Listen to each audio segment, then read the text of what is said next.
TS Singhdeo साहब, अभी आपने खुद बताया कि ग्रामीण इलाके भी हैं, लेकिन अब जो बात आ रही है वो ये कि वो संक्रमण जो पहले बड़े इलाकों तक, शहरी इलाकों तक सीमित था, अब ग्रामीण इलाकों में भी वो पहुंचने लगा है।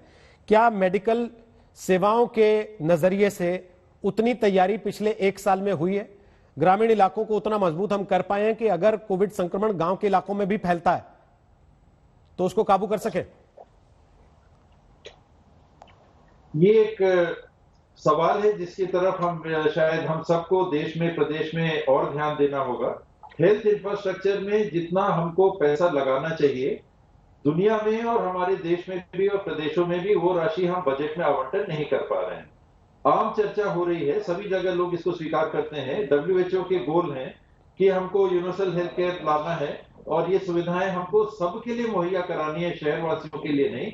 और उसके लिए जीडीपी का कम से कम 30% राशि बजटों में हेल्थ के लिए, हेल्थ इंफ्रास्ट्रक्चर के लिए, हेल्थ ह्यूमन रिसोर्स के लिए हमको लगाना है। ऐसा हुआ है क्या? अभी तक नहीं हो पाया है।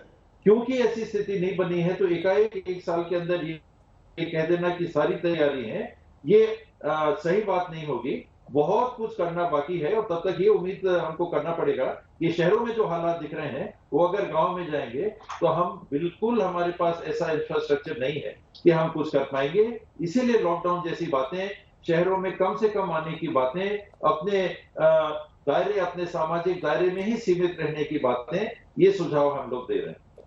बन्ना जी, गांव देहात में व्यवस्था है, चीजें दुरुस्त हो चुकी हैं, अब तक मेडिकल फैसिलिटीज पहुंच गई हैं कि अगर वहां संक्रमण होता है तो निपटा जा सके उससे?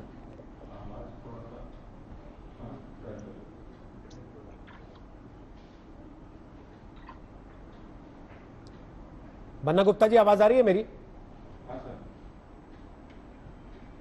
हाँ, अभी आ रही है। बन्ना जी, मेरा सवाल है, गांव देहात में क्या मेडिकल फैसिलिटीज इतनी मजबूत कर ली गई हैं कि वहां पर अगर संक्रमण पहुंच रहा है तो वहां काबू की जा सके, चीजें, हालात कंट्रोल किए जा सके? नहीं, निश्चित तौर पर हम लोग लगातार प्रयासरत हैं और कल भी मैंने बैठक बुलाई है, सारे जितने प्राइवेट हॉस्पिटल है उनकी अलग से बैठक बुलाई है। उसके बाद हमारे विभाग के सभी अधिकारियों की बैठक बुलाई है। आवाज आ रही है मेरी? जी, सुन रहे हैं। और इसी के साथ जो भी हमारे सरकारी जितने हमारे सरकारी अस्पताल हैं, चाहे वो रिम्स हैं और भी जितने हैं, उन लोगों की भी बैठक कल बुलाई गई है।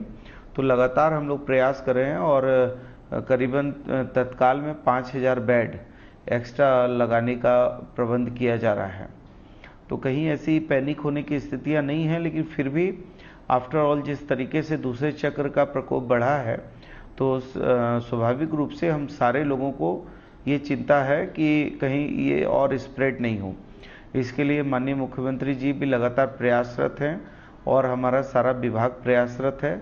और निश्चित तौर पे हम लोग पूरे राज्य में हर जगह सारी चीज़, इवन जो वैक्सीनेशन वगैरह है, इसको भी पंचायत स्तर तक हम लोग पहुंचा रहे हैं ताकि ज़्यादा से ज़्यादा लोग जो है वैक्सीनेशन के लाभ से भी लाभान्वित हों, ताकि इस कोविड के इस जो है अभिशाप से मुक्ति मिले। इसलिए मैं समझता हूं कि, और कल भी माननीय केंद्रीय स्वास्थ्य मंत्री आदरणीय हर्षवर्धन जी ने वीडियो कॉन्फ्रेंसिंग की थी और उनसे भी राज्य के हित में बहुत सारी बातों को हमने किया है और उन्होंने भी हमको आश्वस्त किया है कि राज्य हित में जो है हम लोग जो है हर सहयोगी साथी के रूप में काम करेंगे। केंद्र के सामने आपने जो जरूरतें रखी हैं, उम्मीद है कि हम क्या वो पूरी हो रही हैं?